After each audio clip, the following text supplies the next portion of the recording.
Fruit vegetable dehydration, selling dehydrated fruit slices or vegetable chips. Making the move into the world of dehydrated snacks is such a brilliant idea.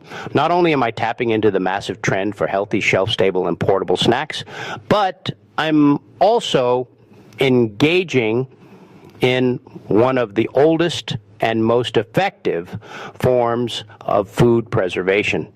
Hi, viewers. Whether you're looking to turn a backyard apple glut into a side hustle, or you're dreaming of a premium brand of seasoned kale chips, the journey from fresh produce to a perfectly snappable chip is both a science and an art. Since we're diving deep into this, and I mean really deep, pull up a chair. We're going to walk through every single phase of this process. From the chemistry of why dehydration works, to the specific mechanics of your equipment, the nuances of different produce types, and finally, how to position these as a professional product. Part 1, the philosophy of drying. Before we even touch a knife, we need to understand what we are actually doing. Dehydration isn't just getting the water out. It's a race against spoilage. When you harvest a piece of fruit, it is alive. Even after it's picked, enzymes are working to ripen it and eventually to rot it. Bacteria, yeast, and mold are everywhere, just waiting for a moist, sugary environment to call home. By removing water, you are effectively pausing the biological clock. Most bacteria need a water activity level above 0.91 to grow, while molds need about 0.80. By drying your fruit slices to a water activity level below 0.60, you create an environment where these spoilage organisms simply cannot survive.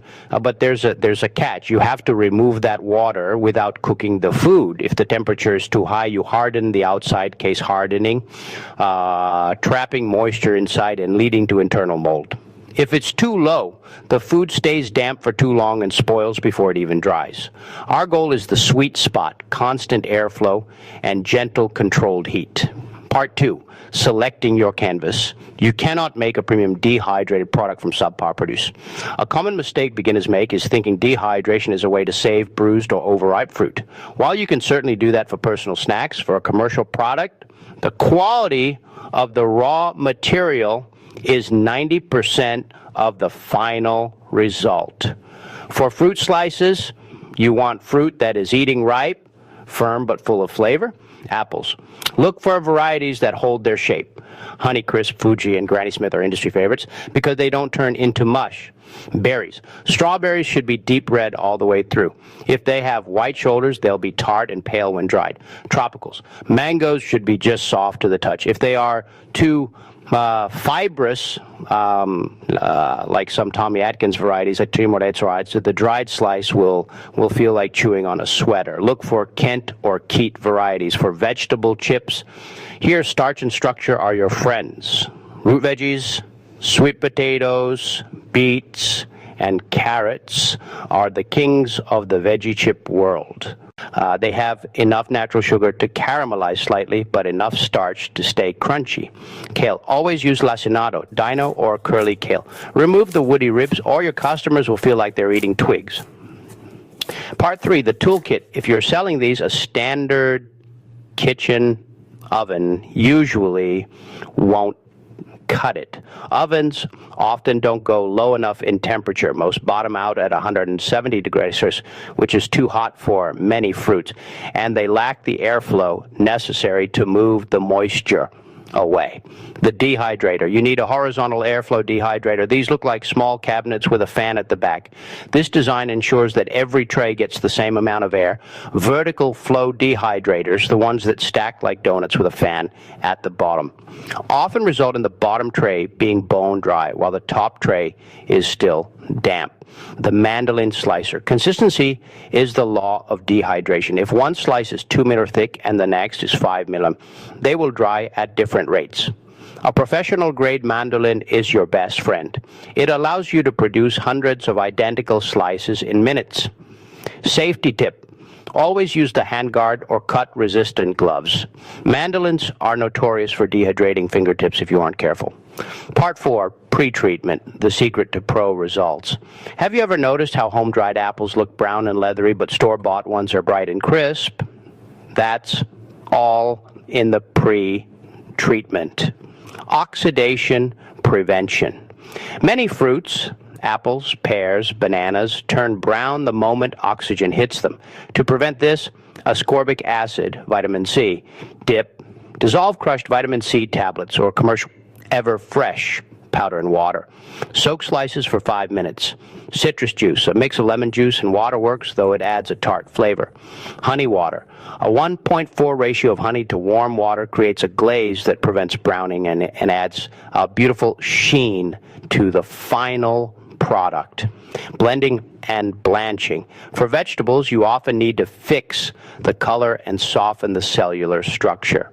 Steam blanching, briefly steaming carrots or beets for 2 to 3 minutes before drying, makes the final chip much easier to chew and preserves the vibrant orange or purple hues.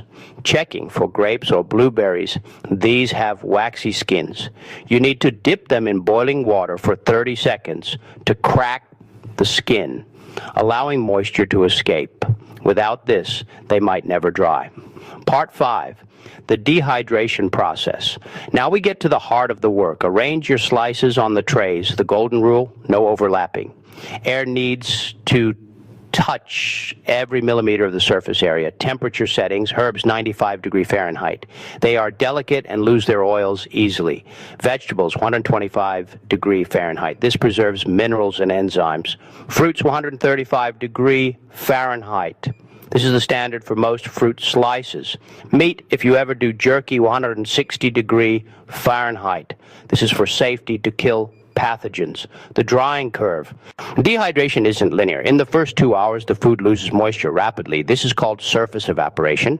After that, the process slows down significantly as moisture has to migrate from the center of the slice to the surface.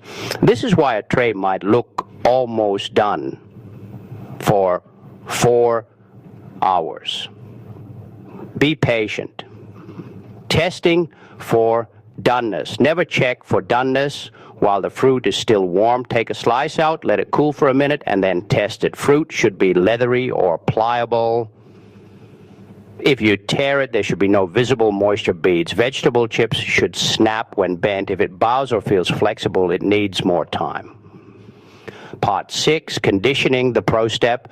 This is the step most people skip, and it's why their products spoil after a week. Even with a dehydrator, some slices will inevitably have a tiny bit more moisture than others. Conditioning is the process of equalizing that moisture. Once the fruit is dried and cooled, pack it loosely into large glass jars. Fill them about 2-3 full.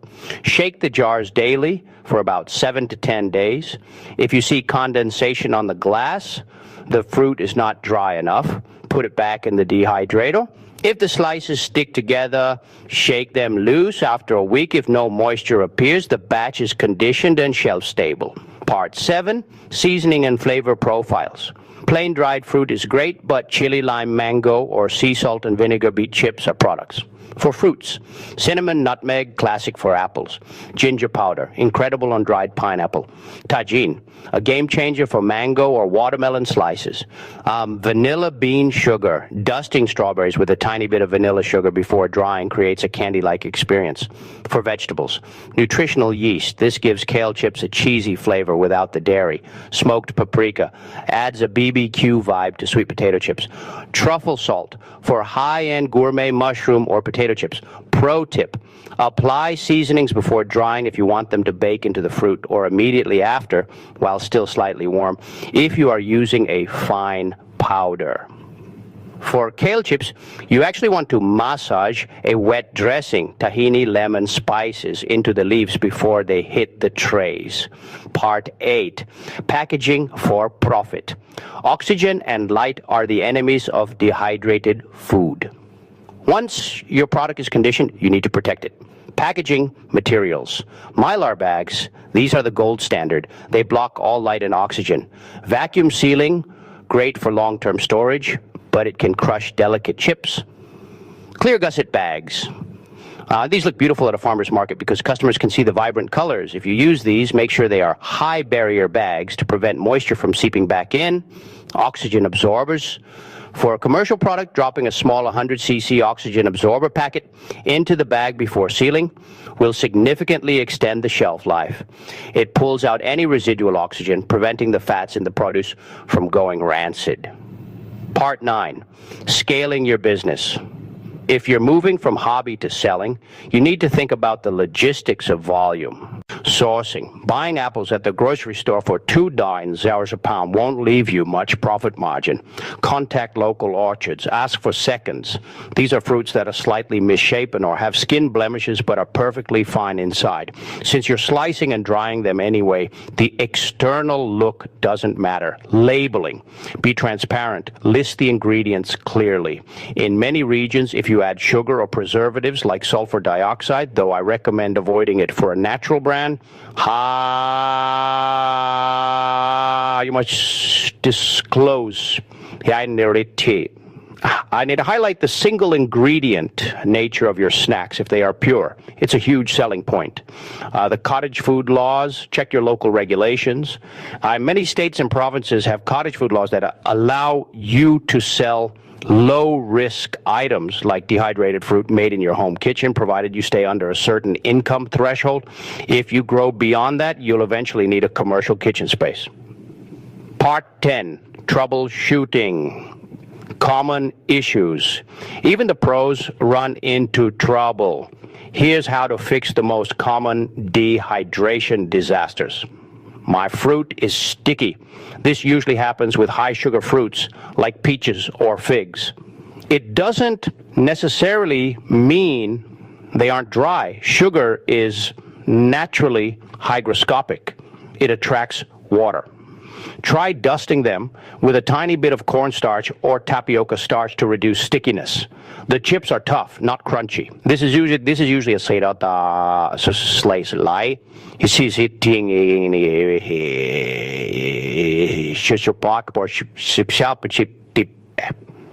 veggie chips are too thick, they become leathery instead of crispy. Aim for 1/8 of an inch 3 mm or thinner for a true chip. Loss of color. If your vibrant green beans turn a muddy brown, you likely skipped the blanching step. A quick 3-minute dip in boiling water followed by an ice bath sets the chlorophyll. Summary of the workflow. To keep you organized, here is the mental checklist you should run through every time you start a batch. Prep. Wash and dry, all produce thoroughly. Slice. Use a mandolin for perfect uniformity. Treat. Dip in ascorbic acid or blanch if necessary. Arrange single layer on trays, no overlapping. Dehydrate. Set the correct temp. 135 Fahrenheit for fruit, 125 Fahrenheit for veggies. Monitor, rotate trays if your dehydrator has hot spots. Test, cool a sample to room temp and check for leatheriness or snap. Condition, jarred up for a week to equalize moisture. Package, seal in airtight, light-protected containers with an oxygen absorber. Market, tell the story of your fresh, local, healthy snacks. Dehydrating is one of the most rewarding ways to interact with food. There is something deeply satisfying about taking a heavy bag of fresh plums and turning them into a feather-light, flavor-packed snack that will stay delicious for months. It takes patience, sharp blade, and a bit of attention to detail, but once you find your rhythm, the possibilities are endless.